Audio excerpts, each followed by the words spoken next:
Fala aí, pessoal, sejam todos muito bem-vindos. Professor Rafael Barbosa aqui na área com vocês. E na aula de hoje eu vou falar um pouquinho aí sobre química verde, né? Nós vamos abordar aí os 5 tops conteúdos no Enem nessa próxima semana, além das lives que a gente vai fazer, que nós vamos fazer juntos aí para resolver algumas questões. Eu também vou colocar algumas questões sendo resolvidas aqui em vídeo, tá bom? Não esquece também, se você chegou aqui nesse vídeo, caiu aqui de paraquedas, não esquece de descer o player aqui embaixo. Se não for inscrito no canal, aproveita para se inscrever, ativa o sininho para também receber todas as notificações. E lembra de um detalhe importante, tá passando aqui no card todas as minhas redes sociais, tá? Então me segue nas redes sociais, porque tem muita coisa boa que eu também posto apenas por lá.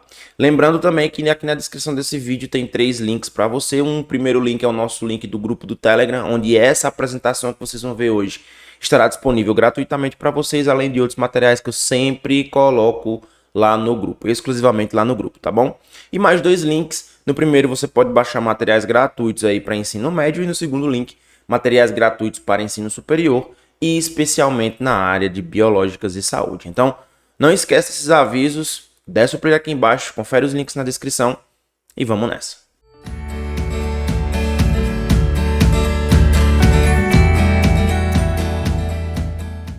Bom, pessoal, o fato é que a química ela é importante para N processos diferentes nas nossas vidas, né? Existem praticamente tudo que a gente desenvolveu, desde nossas roupas até medicamentos.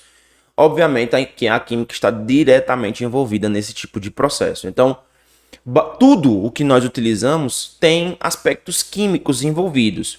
Só que, muitas vezes, esses processos eles acabam trazendo aí algumas particularidades. E essas particularidades, elas precisam ser observadas a partir do momento que elas podem trazer malefícios a curto, médio prazo. Então, quando a gente utiliza a química, quando a gente faz o uso de processos químicos para criar novas tecnologias, para criar novos processos e tudo mais, a gente sempre precisa avaliar o que nós denominamos de risco-benefício.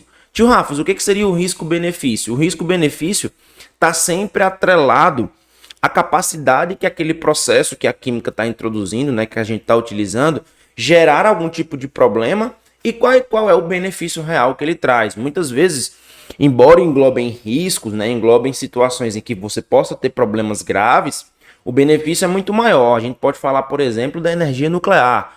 A energia nuclear ela é um tipo de energia que não é limpa de forma alguma, eu poderia caracterizá-la como energia limpa, mas no caso da energia nuclear a gente tem aí uns processos muito bem resolvidos, que trazem muitos benefícios e tem um risco sim controlável. Então a gente pode controlar o risco, controlar a característica, né, de formação daquela molécula ou daquele processo, de maneira que, diante de todo o risco que ele possa trazer, obedecendo as etapas corretas, a gente sabe que aquele processo ele é seguro, tá? E a gente precisa sempre lembrar que essa relação risco-benefício está atrelada à sociedade e muito menos ao indivíduo. Então tem que favorecer um grupo de pessoas e não apenas uma única pessoa, beleza? Bom, e aí, toda vez que a gente fala desses problemas, a gente sempre tem que lembrar, em um lado da balança, a gente precisa ter o desenvolvimento tecnológico, ou seja, inovação. Nós precisamos sempre inovar, beleza? Inovação, enquanto que do outro lado, a gente precisa manter um equilíbrio ambiental, especialmente relacionado à conservação do meio ambiente. Então a gente tem sempre essa balança, onde em um determinado lado a gente precisa observar a que ponto, como nós podemos evoluir do ponto de vista tecnológico e como é que nós vamos preservar o ambiente de maneira eficiente atrelada a esse desenvolvimento. E aí surge a química verde, ou também chamada de química sustentável. Então a química verde é o ramo da química que vai procurar eliminar ou minimizar, olha bem, esses termos são muito importantes, especialmente para a galera do Enem, a produção e o uso de substâncias químicas nocivas em processos industriais, utilizando o máximo matérias-primas e fontes de energias renováveis. Aí o PAC utiliza uma definição específica para a química verde. O que a IUPAC diz? Para quem não sabe o que é a IUPAC, União Internacional de Química Pura e Aplicada, tá? Então a invenção, desenvolvimento e aplicação de produtos e processos químicos para reduzir ou eliminar o uso de geração de substâncias perigosas. Então a gente sempre precisa ter essa noção. Ora, se eu tenho a probabilidade de, durante aquele meu processo tecnológico, utilizar menor quantidade de reagentes, estou dentro da química verde. Se eu consigo minimizar a formação de produtos que são nocivos à saúde, estou trabalhando com química verde, beleza? Então a química verde ela está sempre atrelada a esses processos de eliminação ou minimização, especialmente de substâncias nocivas aos seres vivos. Então, o que são matérias-primas renováveis, né? Já que se fala tanto de energia renovável, são aquelas que podem ser produzidas na medida que são consumidas. Por exemplo, o etanol, ele é utilizado como combustível e é um recurso renovável, pois pode ser produzido pela planta que é plantada novamente, tá? Então a gente pode replantar, fazer um replantio e ter essa produção constantemente sendo feita quando a gente trata de energias ou de matérias-primas renováveis, tá bom? E aí a química verde ela vai se basear em 12 mandamentos que nós vamos discutir esses mandamentos e a gente vai traçando, né, dentro desses mandamentos as principais características que cada um deles vai trazer para nós, tá bom? Então, primeiro, prevenção de resíduos. O próprio nome já diz, evitar a produção de resíduos e desperdícios é preferível no seu tratamento após a formação. Então, trabalhar com química verde está diretamente relacionado justamente a este processo, beleza? Segundo, eficiência atômica. Então, transformar a maior parte dos reagentes utilizados em produto, o que nós chamamos de economia atômica. Isso aqui, pessoal, nós podemos também definir como eficiência, eficiência de processo. Inclusive, essa terminologia já foi utilizada no Enem, justamente para trazer a alusão a esse segundo mandamento, beleza? Terceiro, síntese segura. Então, sempre que possível, a síntese de um produto deve utilizar e originar substâncias de pouca ou nenhuma toxicidade. Isso tanto a curto, quanto médio, quanto longo prazo, certo? E o ambiente, eles também não podem ser bioacumuláveis, né? Se você gerar algum tipo de substância que esse resíduo contamina, por exemplo, o solo ou contamina o ar, também não entra dentro dos mandamentos da química verde, beleza? E aí a gente pode ver, por exemplo, neste processo aqui, o que é que se trata a eficiência ou economia atômica, que foi tema do Enem, beleza?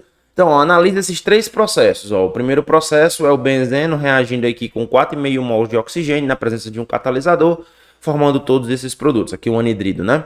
Então, a gente tem o mesmo processo que vai formar o mesmo produto, o mesmo outro processo que vai formar o mesmo produto.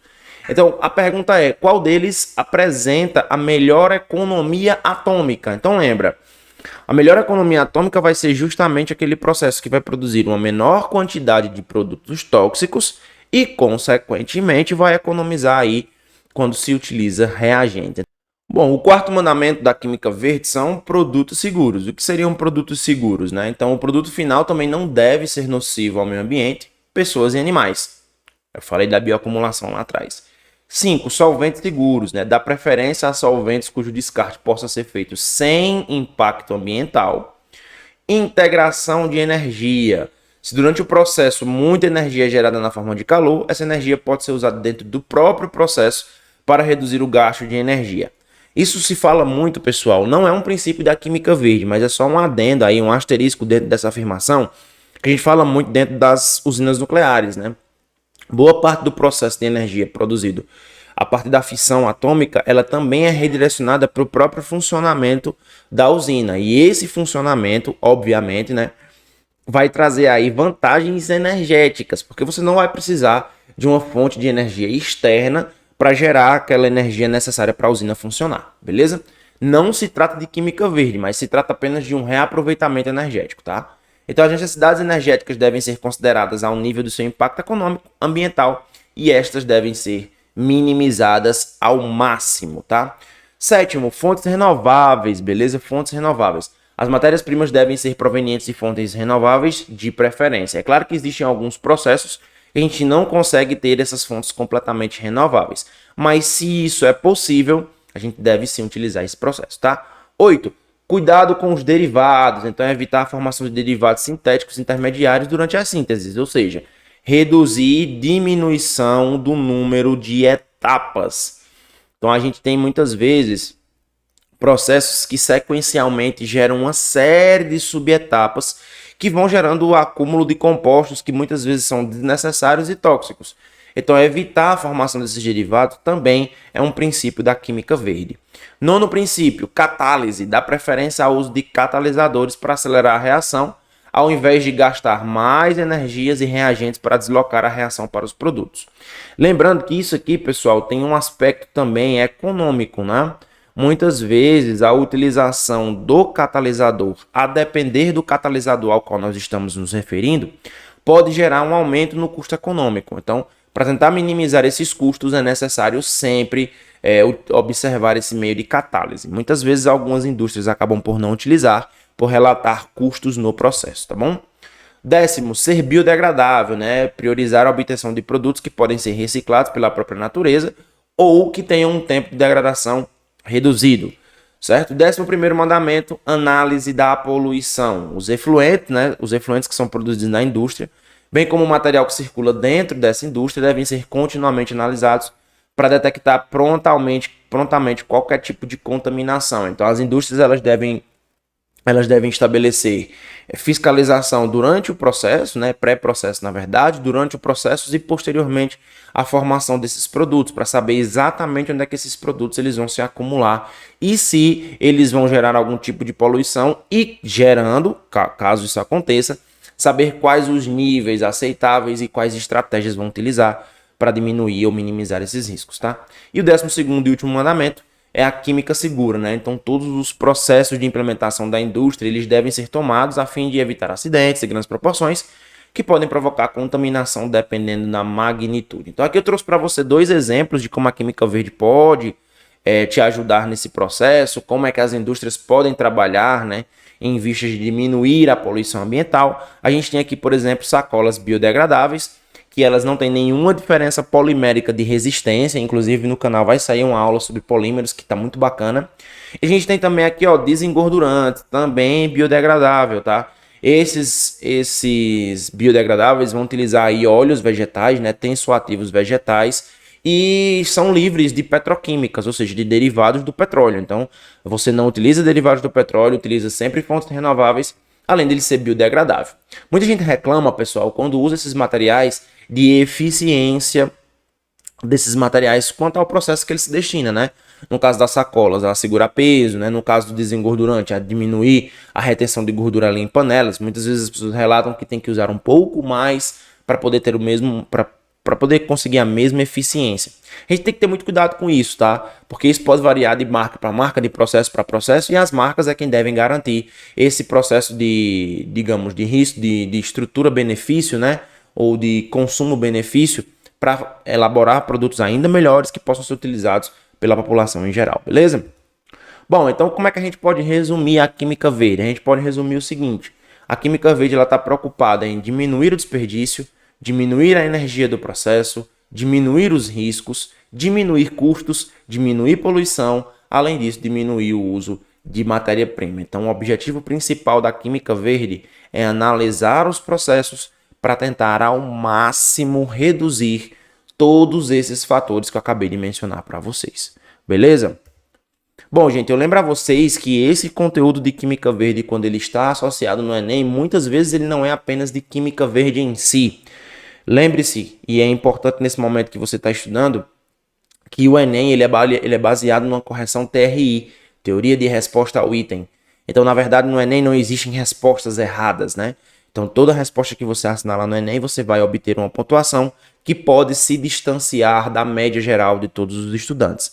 É importante também você lembrar que o Enem ele prefere, de acordo com a correção TRI, trabalhar com questões que estejam mais alinhadas com competências e habilidades interdisciplinares. É por isso que nós não temos no Enem uma prova de química, nós temos uma prova de ciências da natureza, que engloba aspectos físicos, químicos e biológicos. Quanto mais habilidades distintas dessas disciplinas estejam juntas, maior será a pontuação daquela questão na qual você está, obviamente, apto a responder. E a química verde, ela pode aparecer aí tanto associada à biologia, como ela também pode aparecer na prova de ciências humanas, associada também à geografia, como ela também pode estar associada aí a aspectos físicos. Então, sim, dei uma importância muito grande a esse assunto de química verde, porque a química verde ela recorrentemente cai na prova do Enem e você pode dar muito bem depois dessa aula, beleza? Não esquece de se inscrever aqui no canal se não for inscrito, dá seu play aqui embaixo, ativa o sininho para receber todas as notificações e a gente se vê em um próximo vídeo. Aquele abraço, tchau, tchau.